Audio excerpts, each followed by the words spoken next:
when you think about petrol subsidies, it's regressive. It benefits certain groups more than others. And it's not an efficient use of government revenue. Let's talk about the cost part. And the cost from the government is, of course, the subsidy bill that we pay every year. And the biggest amount definitely goes to RON 95.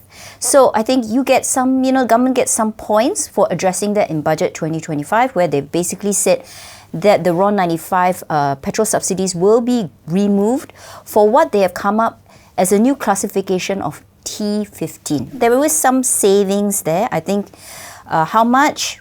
Don't know. Who is in T15? Also don't know. I think this is where I am a bit more sanguine, because I feel actually, look, the government at least is trying to set a marker, right? If you contrast to what we did with diesel rationalization, that was done behind the scenes, implemented really fast. Yeah, but it doesn't affect so many people, Doesn't affect so many it's people. More, that is true.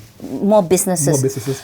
But I do like the fact that actually they're setting a marker. And yes, they have to work out the details, but at least we have some clarity and can plan ahead. You see, my issue about this is that we don't know implementation, but already so many people are saying, oh, there's this loophole, there's that loophole, it's going to be messy. Do I use my IC at the petrol station? What if I borrow somebody's IC? I get somebody else to pump petrol for me, then how? So you can already see people's minds, ticking away like, how does this work? Wouldn't it have been neater to just basically remove the petrol subsidies, not completely, but gradually, and then ensure that the households who are vulnerable have that cash assistance? Wasn't this what PADU, remember PADU, was all supposed to be about? So it's a neater implementation, right? Of course, you're going to be saying, oh, maybe the cash assistance won't be going to the right households who need it.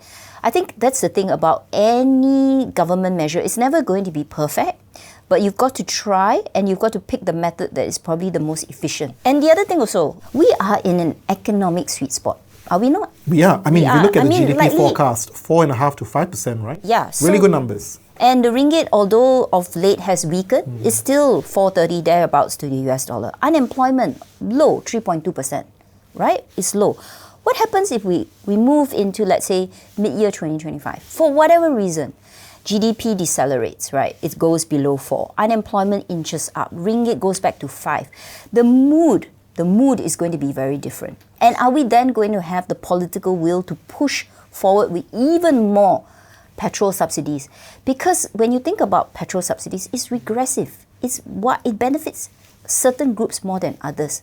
And it's not an efficient use of government revenue. How would you give this grade? I mean, you are so good at giving report cards, right? I would give them a B+ for effort. And rightly so, because the Prime Minister started the budget speech talking about fiscal discipline, which is rare. Nobody usually starts like that. So B+. But in terms of actual nitty-gritty, looking at the numbers, looking at the initiatives, looking at the taxes, probably maybe just a B. Just a B. Just a B. And for a tiger mum, that's never great enough, right? I think B for a tiger mum is not bad. I think so. Yeah. I mean, you would have given it a D if you were a tiger mum. I think the standards would be very different. So what is your score, Philip C? Look, I just think they're stuck a bit. There are a lot of difficult choices they have to make. So the effort and the thought process, and in my view, it is a bit of a very different budget from past budgets. So I give it a strong B+. You're so generous. I am.